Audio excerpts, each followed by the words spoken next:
तुम क्या सोचते हो? आज तुम कृष्ण को परमात्मा बोलते हो। जब कृष्ण थे तो क्या सभी कृष्ण को परमात्मा बोलते थे?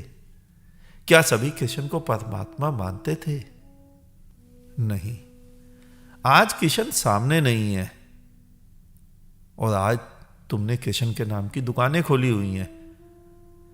इसीलिए कृष्ण को परमात्मा मानने में तुम सभी समर्थन करते हो।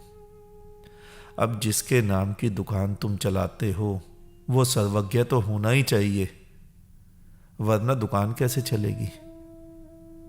मैं कोई कृष्ण के परमात्मा होने पर शंका नहीं कर रहा हूं। मैं तो तुम्हें केवल इतना ही समझा रहा हूं कि जो स्वयं को जान गया, जो स्वयं की ओर मुड़ गया, जिसने स्वयं को पहचान लिया, वो परमात्मा ही है। फिर वो चाहे कृष्ण हो, बुद्ध हो, महावीर हो, मोहम्मद हो।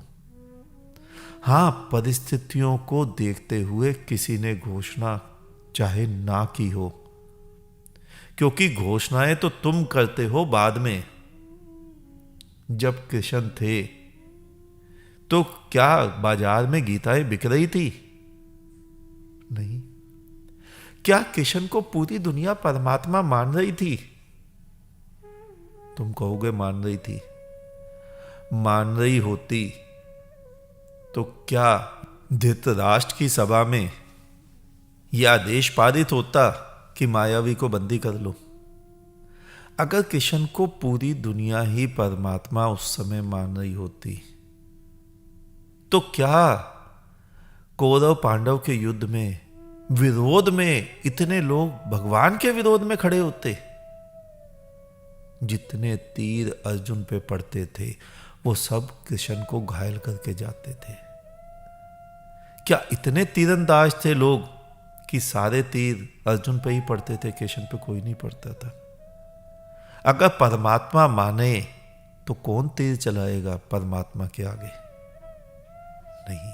उस समय कोई नहीं मानता कि तो बाद में तुम्हारी दुकानें चलती हैं। उस समय अगर जीसस को कुछ माना होता, बुद्ध माना होता, परमात्मा माना होता, तो क्या जीसस को सूली चढ़ाई होती?